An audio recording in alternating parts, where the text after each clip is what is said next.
Un calculator? Ce face? Poți să scrii litere cu el. Uite, bunico! A, B, C, D. Și numere.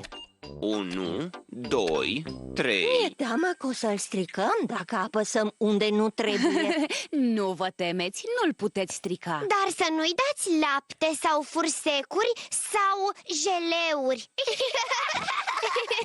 Cel mai bun lucru pe care îl face e găina Furnaitul. fericită. Când apeși butonul ăsta, depunem un ou.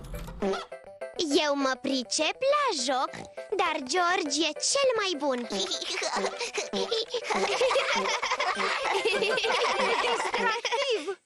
Poate ar trebui să păstrăm calculatorul, bunică purcelușă. La revedere! La revedere!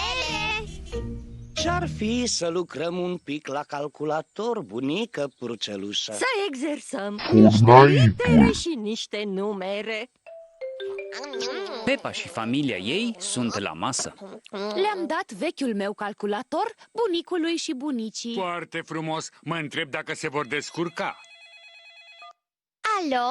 Purcelușa Pepa la telefon? Ah, Pepa, trebuie să-ți spun o întrebare legată de calculator. E bunicul, cred că nu se descurcă. Care-i problema cu aparatul, bunicule Purceluș? Pe plin de codați. Ouă! Mi-a dat cineva snipe cu pickaxe-ul. Acum închide aparatul.